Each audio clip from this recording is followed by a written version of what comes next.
বাংলায় একটা শিশু জন্মাচ্ছে ৮০,০০০ টাকা ঋণের বোঝা নিয়ে। মমতার শাসনে লোনে জর্জরিত পশ্চিমবঙ্গ। জানেন কি বাংলার মাথায় মোট ঋণের পরিমাণ কত?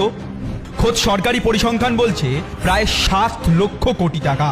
আর এটাই এই আর্থিক বছরের শেষে পৌঁছে যাবে ৭,৭১,৬৭০ কোটি টাকায়। একটা অঙ্ক কষে দেখাই আপনাদের। বাংলায় কম বেশি ১০ কোটি মানুষ রয়েছে, তাহলে মাথাপিছু ঋণের পরিমাণ দাঁড়াচ্ছে কত? ৭৭,১৬৭ টাকা।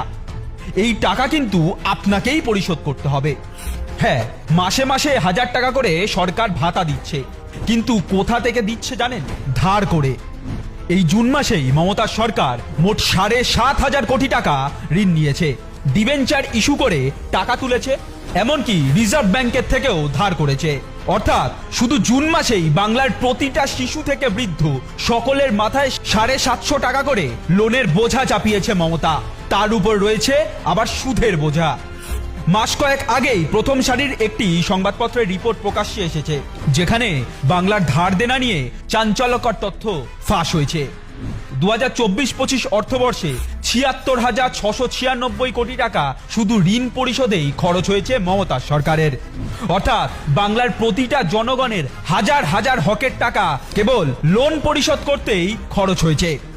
ভাবুন, রাজ্যে শিল্প নেই, চাকরি নেই, তারপরও যেটুকু আয় হচ্ছে সেই টাকা শেষ হয়ে যাচ্ছে লোন দিতেই। আর সেই লোন পরিশোধ করতে খেলামেলা চালিয়ে যেতেই আবার ঋণ নিচ্ছে, মানে সুদের ওপর সুদ চাপছে। ২০১১-তে ক্ষমতায় আসার পর বাংলায় ঋণের পরিমাণ বেড়েছে ৫,১৩,০৮১ কোটি টাকা। রাজ্যবাসীর মাথাপিছু ঋণের পরিমাণ এই সরকারের আমলে বেড়েছে ৫১,০০০ টাকা। প্রতি বছর ঘাটতি বাজেট পেশ করা হচ্ছে, রাজস্বে ঘাটতি, রাজকোষে ঘাটতি। টাকা নেই রাজ্যের, ঋণের দায়ে ডুবে বাংলা। ভবিষ্যতে হয়তো ঋণ শোধ করতে আমার আপনার থেকেই ডিরেক্টলি টাকা চেয়ে বসবে মমতার সরকার।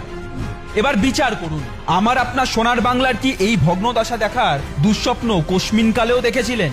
এই জন্যই কি পরিবর্তন চেয়েছিলেন? বাংলায় শিল্প চাই, কর্মসংস্থান চাই, চাকরি চাই। আর এর জন্য এই সরকারের পরিবর্তনই একমাত্র বাঁচার উপায়। ঋণে ডুবিয়ে দেওয়া এই তৃণমূলকে এবার বিসর্জন দিন। ২৬-এ নির্বাচন, তৃণমূলের হবে বিসর্জন, এই শপথ নিন। অনেক হয়েছে, আর না।